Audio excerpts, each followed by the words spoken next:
विषय में आता हूँ क्योंकि समय की बाध्यता है। 10 अप्रैल 1924 को पाकिस्तान में एक कमेटी बनाई गई। आपको पता होगा जब पाकिस्तान बना था उसके बाद वहाँ की एक कम्युनिटी है अहमदिया मुसलमानों की, कादियानी बोलते हैं, उसके खिलाफ एक कैंपेन चला कि ये लोग गैर मुस्लिम हैं। तो इसके ऊपर सरकार की तरफ से कमेटी बनाई गई जो इन्वेस्टिगेट करे कि इनको गैर मुस्लिम करार दिए जाने के लिए जो आधार बताए जा रहे हैं ये आधार कितने सही हैं कितने गलत हैं। उसमें एक जस्टिस मोहम्मद मुनी, उनकी अध्यक्षता में एक कमेटी बनाई गई और इसको नाम दिया गया मुनी कमेटी रिपोर्ट। इस कमेटी ने अपने जो रिपोर्ट तैयार करने के दौरान पाकिस्तान के जो जितने भी इस्लाम के अंदर के फिरके हैं उसके सारे मौलानाओं से संवाद किया, जितने भी बड़े मौलाना थे, और संवाद के बाद डिस्कशन के बाद उन्होंने एक रिपोर्ट सबमिट की।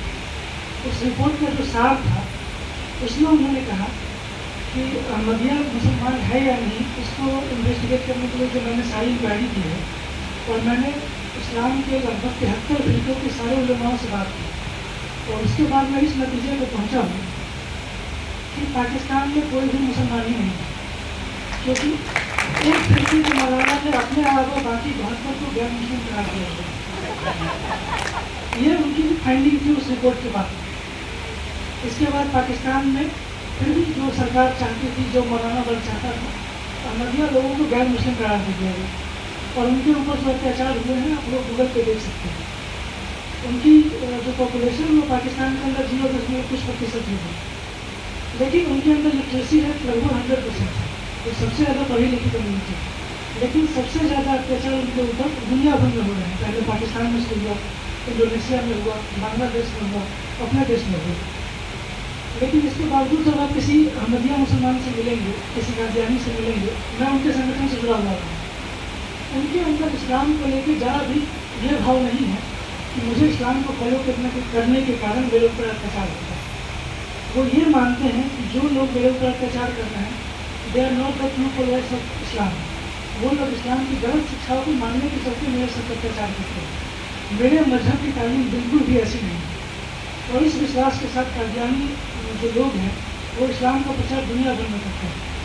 आज तो आप सुनते होंगे कि अफ्रीकन कंट्री में इस्लाम फैल रहा है, लैटिन अमेरिका में फैल रहा है, ये सारा अहमदिया मुसलमानों को प्रभाव बनाते हैं। ये लोग बहुत तेज़ी से दुनिया भर में प्रचार कर रहे हैं। इनके मन में ये कहीं भी भाव नहीं है कि मेरी दुर्दशा के कारण मेरा मजहब है। वो ये मानते हैं कि गलत लोग हो सकते हैं, ये करते हैं। अच्छा, जब पाकिस्तान में जब अहमदिया लोगों को गैर मुस्लिम करार दे दिया गया उसके बाद वहाँ दूसरा नाटक शुरू हुआ। वहाँ पर एक बड़ी कम्युनिटी है सिया लोगों की, 15-16% आबादी है। इसके बाद उन्होंने कहा कि सिया मुसलमान नहीं है और कई सारे और संगठन वहाँ खड़े हो गए जिन्होंने इसी खिलाफ कैंपेन चलाना, आंदोलन करना शुरू कर दिया और उनके ऊपर भी उतना ही अत्याचार होता है। लश्कर जहांगीर, सिपाही साहबा, ये जो सारे संगठन हैं, ये सारे संगठन सियाओं के खिलाफ बनाए गए, उनके खिलाफ अत्याचार करने के लिए। लेकिन आप किसी भी सिया, और ये केवल वहाँ की बात नहीं है, मिडिल ईस्ट में भी उनके ऊपर अत्याचार हो रहे हैं, लेकिन आप किसी भी सिया को ये नहीं सुनेंगे कि वो ये कहता होगा कि मेरे इस दुर्भाग्य के कारण, मेरे इस बदनसीबी के कारण मेरा मजहब, वो ये कहता है कि ये सारे लोग गलत हैं जो मेरे ऊपर अत्याचार कर रहे हैं, मेरा मजहब गलत नहीं है। मिडिल ईस्ट में, सीरिया में, बाकी जगह पर जो अत्याचार हो रहे हैं, ये सारे लोग जो भी हैं इसमें से कोई भी ये नहीं मानता कि मेरे दुर्भाग्य के कारण मेरा मजहब। लेकिन अपने यहाँ क्या है, हर दिन आप सुनेंगे राम ने सीता को घर से निकाल दिया, हम हिंदू नहीं हैं। दूसरा कहेगा मनुस्मृति में लिख दिया कि शूद्रों के कान में शीशा पिघला के डाल दो, हम हिंदू नहीं हैं।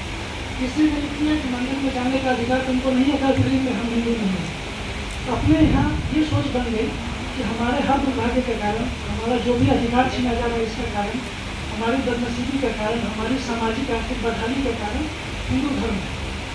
हम उसको ये नहीं समझा पाए कि तुम्हारे इस दुर्भाग्य के कारण हिंदू धर्म नहीं है, ये समाज के लोग हो सकते हैं, कुछ हमारी व्यवस्थाएँ हो सकती हैं। और ये सबसे बड़ा अंतर है जिसके कारण हम इस चीज़ के लिए संघर्ष कर रहे हैं कि हमारे धर्म का झंडा उठाने वाला, इसको थामने वाला कोई लोग आगे खड़ा है। हर कोई ये मानता है कि अगर ये हिंदू धर्म है तो ये उसकी जिम्मेदारी है जो मंदिर की कमाई खा रहा है, ये उसकी जिम्मेदारी है जो कानून बनाता है, ये उसकी जिम्मेदारी है जो RSS के किसी विश्व हिंदू परिषद के अध्यक्ष के ऊपर बैठा है, ये उसकी जिम्मेदारी है जो भाजपा का मंत्री है, लेकिन मेरी जिम्मेदारी नहीं है। स्टेक होल्डर का ये भाव हमने अपने समाज के भीतर कहीं भी किसी को दिया ही नहीं है। इसीलिए हमको ये कोशिश करनी है कि हिंदू धर्म की ठेकेदारी जो धर्म भाषा में बोले, ये हमको सबको देना है। आप कल्पना करिए कि दुनिया के सामने, जब दुनिया में केवल हमारा धर्म था, तो ऋषि मुनियों के सामने प्रश्न आया कि जो स्त्री पुरुष का संबंध है, स्त्री को समाज में जो गरिमा देनी है, ये कैसे होगा? इसको बनाने के लिए जो नियमावली बनाई जाए, स्त्री को समाज में कितना स्थान मिलेगा, उसको कितना अधिकार मिलेगा, पुरुषों के साथ उसको कितने स्तर तक बराबरी पे जाना है, नहीं जाना है, विवाह के नियम क्या होंगे, संतान के नियम क्या होंगे, इसको देने का जो प्रश्न आया, तो हमारे ऋषियों ने कहा कि इसका प्रश्न का, चूँकि ये विषय महिलाओं से जुड़ा हुआ है और चूँकि ये विषय समाज से जुड़ा हुआ है और समाज से ही राष्ट्र बनता है, तो इसका अधिकार हम किसी पुरुष को नहीं देंगे, इसका अधिकार हम स्त्रियों को देंगे। और मुझे ये बताते हुए गर्व है कि हमारा हिंदू धर्म दुनिया का अकेला धर्म है जिसने विवाह के नियम बनाने के अधिकार स्त्रियों को दिए हुए थे। हमारे वेदों में जो विवाह सूक्त है, उसको हमारे यहाँ स्त्रियों ने लिखा है। जब शोध करने जाएंगे तो आपको पता चलेगा, विवाह सूक्त के सारे नियम स्त्रियों ने रचे हैं। वो उन्होंने ये लिखा, जब विवाह होता है और जब फेरे लेते हैं, सब पति जो वचन कहते हैं, उसमें वो कहती है कि मैं तुमको वचन देती हूँ कि जब तक मैं जीवित रहूंगी मैं तुम्हारी पत्नी रहूंगी, और इसी तरह तुम भी मुझे वचन दो कि जब तक तुम जीवित रहोगे मेरे अलावा तुम किसी और स्त्री की तरफ आंख उठा के नहीं देखोगे। उसकी ये व्यवस्था है कि हिंदू धर्म में तलाक का कोई कंसेप्ट नहीं है। भगवान राम ने जब सीता जी का त्याग किसी कारण से करना पड़ा उनको, तो प्रेम देखिए, जो ये नारीवादी कहती है ना कि राम ने सीता को घर से निकाल दिया और ये वो। राम और सीता माता का जब परित्याग होता है, तो सीता जी उधर कहती हैं वाल्मीकि के आश्रम में, वो सूर्य की ओर देखते हुए उपासना करती हैं। तो कोई उनसे पूछता है कि उपासना में सूर्य से क्या मांगती हो? तो सीता जी कहती हैं कि मैं भगवान से ये मांगती हूँ कि अगले जन्म में भी मेरा पति राम जैसा हो और अगले हर जन्म में जन्म जन्मांतर में मुझे राम जैसा पति मिले। बिहार में कहावत है, कन्या के आँख में लोड़े ना लोकनी खानी। जिसको घर से निकाल दिया गया तुम्हारे हिसाब से, वो तो कह रही है कि अगले जन्म जन्मांतर में मुझे राम जैसा पति चाहिए, और तुम टीवी पे आके कहती हो नहीं चाहिए पति राम जैसा। और दूसरी तरफ राम को देखिए, जब यज्ञ करने का अवसर आता है और भगवान को कहा जाता है कि हिंदू धर्म में यज्ञ बिना पत्नी के संपादित नहीं हो सकता, तो तुम दूसरा विवाह कर लो।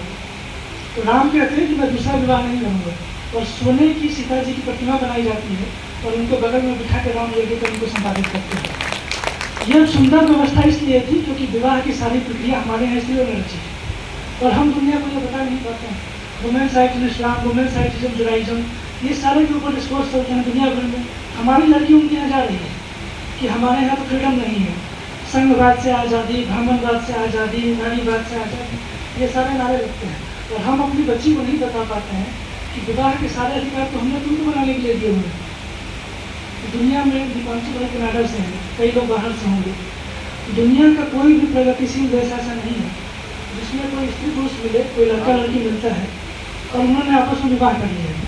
दुनिया का कोई भी प्रगतिशील देश उनके विवाह को तब तक कानूनी मान्यता नहीं देगा जब तक उसका कोई डॉक्यूमेंट्री एविडेंस नहीं है, जब तक उसका विटनेस नहीं है। इसीलिए मैरिज रजिस्ट्रेशन होता है, वहाँ पे गवाही लिखी जाती है कि इन दोनों के बीच में, इनके प्रेजेंस में, इस तारीख को, इस समय यहाँ पे इन दोनों के बीच में विवाह कार्य संपादित किया गया। अपने यहाँ पे आपको पता है शकुंतला और दुष्यंत, इनकी कहानी, उनके विवाह में कोई भी ना आई विटनेस था, न कोई और विटनेस था। दोनों के बीच में प्रेम संबंध बना, और उनके प्रेम संबंध को कोई कलंकित न करे, उनके संबंध को कोई गाली न दे, उनके संबंध से होने वाली संतान का कोई अपमान न करे। इसलिए हमारे ऋषियों ने कहा कि तुम्हारा ये संबंध भी पवित्र है, और उस विवाह को नाम दिया गंधर्व विवाह। दुनिया आज 5000 साल बाद भी जो चीज़ नहीं कर पाई है, हमारे पूर्वज उसको पहले कर चुके हैं। इन चीज़ों को बताने की जिम्मेदारी किसकी है?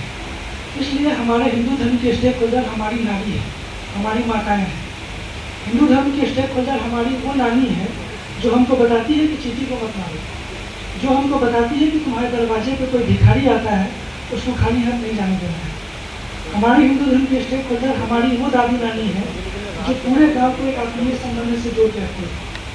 हमारे हिंदू धर्म के स्टेक होल्डर हमारे गाँव का वो अनपढ़ पुजारी है, अनपढ़ इस अर्थ में क्योंकि उसने हमारी तरह बड़ी डिग्री हासिल नहीं की है, लेकिन वो छोटी कथा के बाद में क्या कहता है, विश्व का कल्याण हो, प्राणियों में सद्भावना हो, धर्म की जय हो, अधर्म का नाश हो। वो हमारे हिंदू धर्म का स्टेक होल्डर है। हमारे हिंदू धर्म का स्टेक होल्डर वो किसान है जो कभी किसी कॉलेज में नहीं गया, जो किसी पर्यावरण संरक्षण के ऊपर किसी बड़े यूनिवर्सिटी में जिसने लेक्चर अटेंड नहीं किए, लेकिन जब बैल थक जाता है तो काम बंद करवा के उसको रेस्ट करने के लिए छोड़ देते हैं। जो अपने खेती से उस हिस्से पर खेती नहीं करता जहाँ पे किसी पक्षी ने अंडा दिया होगा। ये हमारे समाज के स्टेक होल्डर हमारे वनवासी बंधु हैं, जो प्रकृति के साथ अपने संबंध को बनाए हुए हैं, जो चिपको आंदोलन चलाते हैं। बिहार में खारू जनजाति है, जो मोदी जी ने लॉकडाउन के दौरान भाषण में जिनका उल्लेख किया था। ये एक अवसर आता है जब ये बिल्कुल भी घर से बाहर नहीं जाता है। तो लॉकडाउन तो हम लोगों ने कोरोना में सीखा था, लेकिन वो जनजाति कितनी सदियों से इस चीज़ का पालन करती है। उस जनजाति में नियम है कि सप्ताह वर्ष में कुछ दिन वो घर से बाहर नहीं निकलते हैं, क्योंकि उनके बाहर निकलने से कई बार पेड़ पौधे टूट जाते हैं, कई बार किसी जीव जंतु उनके पैर के नीचे आकर मर जाते हैं। तो प्रकृति के लिए सोचने वाला, पर्यावरण के लिए सोचने वाला, सबके लिए सोचने वाला जो हमारे वनवासी समाज है, ये हमारे स्टेक होल्डर है। हमको आगे आके हिंदुज़म का स्टेक होल्डर इन सबको देना पड़ेगा। उनको बताना पड़ेगा कि अगर मंदिर से पुजारी की कमाई होती है, उस मंदिर से उसकी भी कमाई होती है जो उसके बाहर नारियल बेचता है, उसकी भी कमाई होती है जो उसके बाहर फूल बेचता है। पटना में अभी धीरेन्द्र शास्त्री आए हुए थे कुछ दिन पहले, 5 करोड़ रुपए का नारियल बिका है और चुंदरी बिकी है। ये किसी पुजारी के घर में तो नहीं गया, लेकिन उनको बताने वाले, बरगलाने वाले लोग कि मंदिर बन गया तो ब्राह्मण का भला हो रहा है, तुम लोग को क्या मिल रहा है। तो हमको बताना है कि मंदिर हमारी अर्थव्यवस्था का केंद्र है। अगर हमारा कोई मंदिर बना हुआ है तो उस मंदिर में जो मूर्ति लगी हुई है वो किसी मूर्तिकार के जीवन भर का श्रम है। उसमें कोई पेंटिंग रखी हुई है तो वो किसी पेंटर का श्रम है। वहाँ तक जाने के लिए कोई रास्ता बना है तो वो समाज के लिए जो श्रमिक वर्ग है उसका योगदान है। इन चीज़ों को अगर हम बताएंगे और समाज में सबकी हिस्सेदारी सुरक्षित करेंगे तो हमारा धर्म बचेगा। और हमको ये घमंड, ये अहंकार, ये भाव छोड़ना पड़ेगा।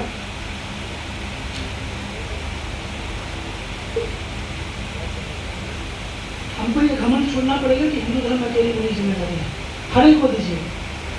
हमारे यहाँ पे तुलसीदास जी का रामचरितमानस है, बहुत विवाद हुआ उसके ऊपर। रामचरितमानस के ऊपर सैकड़ों लोग हैं जिन्होंने PhD किया है रामचरितमानस के ऊपर।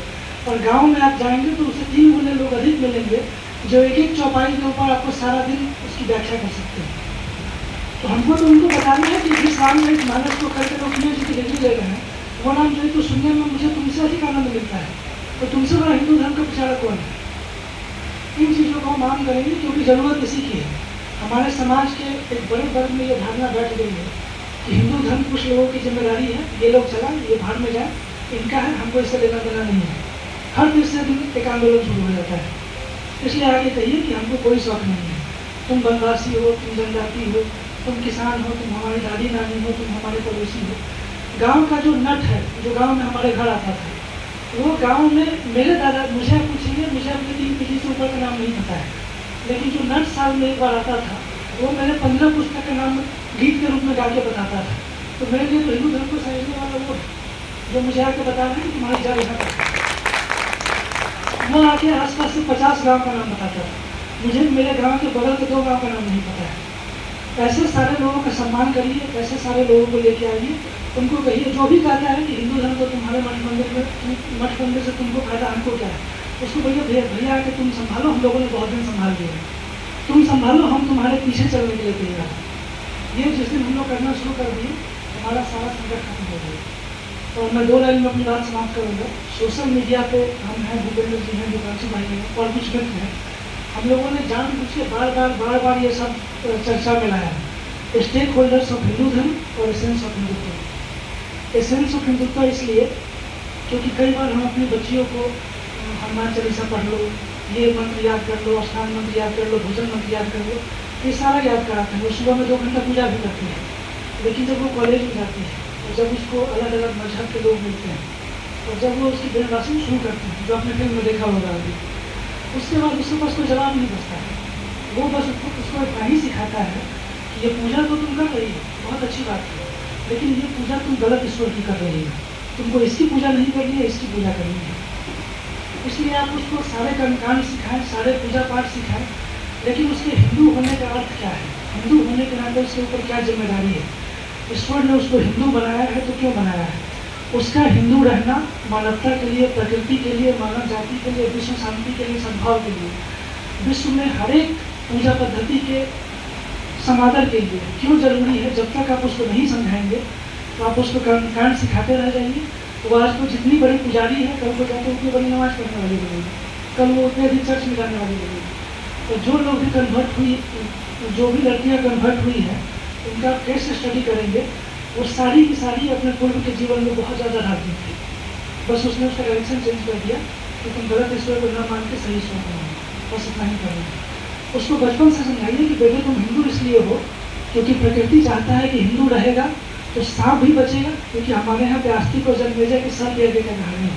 तुम हिंदू रहोगी तो कामधेनु और नंदिनी गाय भी बचेगी, तुम हिंदू रहोगी तो चवन ऋषि ने जो एक गाय के लिए अपना शरीर का दान किया था वो भी बचेगा, तुम हिंदू रहोगी तो राजा सिबी ने जो कबूतर के लिए अपने शरीर का अर्पण किया था वो कबूतर भी बचेगा। इन्हीं बातों के साथ मैं अपनी बात को बयान करता हूँ।